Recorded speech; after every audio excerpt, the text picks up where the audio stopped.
Bharatiya Janata party ने छत्तीसगढ़ के 21 candidates की लिस्ट जारी की है और इनफैक्ट इस लिस्ट में सबसे बड़ा हाईलाइट रहा पाटन सीट से विजय बघेल को भूपेश बघेल के अगेंस्ट लड़ाना।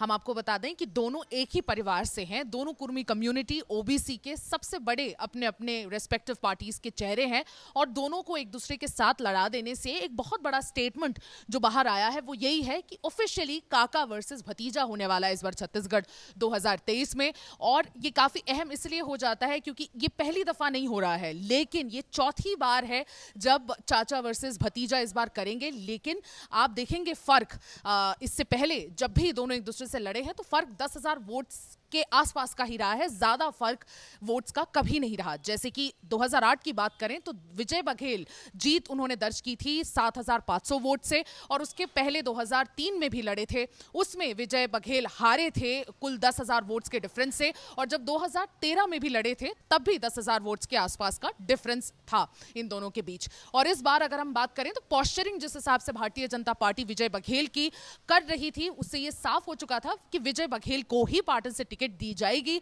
और इससे भारतीय जनता पार्टी ने अपना एक बहुत स्ट्रॉन्ग एक जो सेंटिमेंट है वो भी एको कर दिया है कि ओबीसी बैटल इस बार छत्तीसगढ़ में देखने को मिलेगी जो पार्टी के द्वारा होने वाली है। इनफैक्ट जिस तरह से पॉस्चरिंग, जैसा मैं कह रही थी पॉस्चरिंग हो रही थी, उसका सबसे बड़ा इंडिकेशन या उदाहरण कह लीजिए वो था पार्लियामेंट।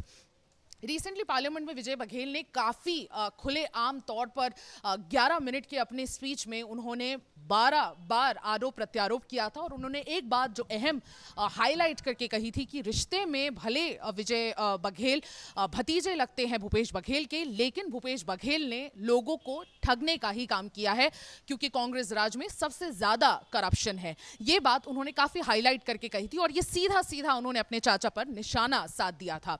मैं आपको एक और बात बता दूं कि दोनों ने साथ में एंट्री की थी 1993 में पॉलिटिक्स में। साथ में एंटर करने के बाद अलग अलग इनके रास्ते हो गए क्योंकि पारिवारिक रीजन से दोनों के बीच में मनमुटाव हो गया और उसके बाद काफ़ी मनमुटाव आने के बाद दोनों ने कभी एक दूसरे से पब्लिकली ऐसे एक दूसरे को कॉर्डियल मैसेजेस एक्सचेंज करते हुए कभी नहीं नजर आए। इनफैक्ट 18 साल में पहली बार 2018 में दुर्ग के एक मंच पे दोनों के बीच बातचीत हुई और उस मंच से ये साफ हो गया था कि शायद दोनों के रिश्ते में मधुरता आ रही है, थोड़ी सी स्वीटनेस आ रही है। हाउएवर अब ये चीज साफ हो गई है कि दोनों काफी गहमा गहमी में अब नजर आएंगे और काफी एक इंटेंस बैटल दोनों परिवारों के बीच देखने को मिलेगा।